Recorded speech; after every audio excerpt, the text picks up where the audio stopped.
ایک بزرگ نے قصہ سنایا، ان کا ایک مرید تھا، راستے پہ جا رہا تھا تو ان کو گاڑی میں بٹھایا۔ اب جب گاڑی میں بٹھایا تو ان کو کہا کہ بھائی وہ بزرگ ہی اس قسم کے بزرگ ہیں، اللہ والے ہیں کہ وہ زندگی کا جو تجربہ ہوتا ہے وہ کسی نہ کسی سے سنتے ہی رہتے ہیں۔ تو انہوں نے کہا کہ آپ مجھے بتا دیجئے کہ آپ کی زندگی میں کیا ایسا کوئی تجربہ ہوا ہو یا کوئی ایسا کام ہو یا اس طرح کی کوئی عجائب پیش آئی ہو، وہ مجھے بتائیے۔ تو وہ جو بندے تھے انہوں نے کہا کہ حضرت میرا جب آپ سے تعلق بنا اس کے بعد میں نے اس وقت کوئی 3 کنال کی میری زمین تھی، 3-4 کنال کی زمین تھی، اور میں نے ایک زمین کا ایک وہ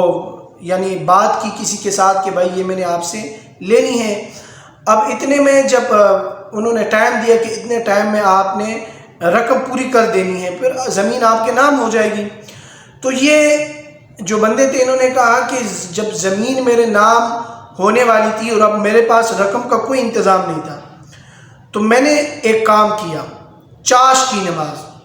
میرے بھائیوں دوستو، چاش میں جو ہے وہ روزی کے وعدے ہیں۔ اللہ بھی سچا، نبی صلی اللہ علیہ وسلم بھی سچے، حضور صلی اللہ علیہ وسلم کے خادم بھی سچے، ان کے جو ہے ماننے والے بھی سچے۔ تو میرے بھائیوں دوستو، اور یہ چاش کا جو وقت ہے یہ بھی سچا، اور اس کے اوپر جو وعدے کیے گئے ہیں وہ بھی سچے، اور جو اس کو پڑھ کے دعا مانگے گا تو اس کو بھی وہ وعدے سچے ملیں گے۔ تو اب انہوں نے جو ہے وہ جا کے چاش کی نیت باندھی، اور جب 2 رکعت نفل پورے ہونے والے تھے اور آخر میں جو رب جعلنی دعا پڑھتے ہیں، یہ دعا جب ختم ہوتی ہے تو سلام پھیر دیا جاتا ہے، لیکن انسان نے سلام نہیں پھیرا، اور اس وقت انہوں نے 152 دفعہ 152 مرتبہ انہوں نے جو ہے سورہ علم نشرح کی تلاوت کی، اسی یعنی قاعدہ اخیر میں۔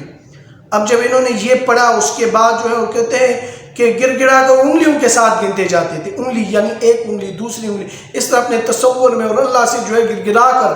اور کہتے ہیں کہ جو ہی میں نے جو ہے سلام پھیرا اور دعا کے لیے ہاتھ اٹھائے تو اسی وقت جو ہے وہ گھر والی مسجد کی طرف آئی اور مجھے کہا کہ اللہ نے غیب سے مدد فرما لی۔ تو میرے بھائیوں دوستو، آپ یہ عمل کریں۔ اگر آپ کا کوئی بھی کام جو ہے مشکل میں ہے اور پھنسا ہوا ہے، وہ نہ ہونے کا جو ہے وہ نام لے رہا ہو، تو میرے بھائیوں دوستو انشاءاللہ عز و جل ہو جائے گا۔ چاش کی نماز کا وقت یاد رکھیں۔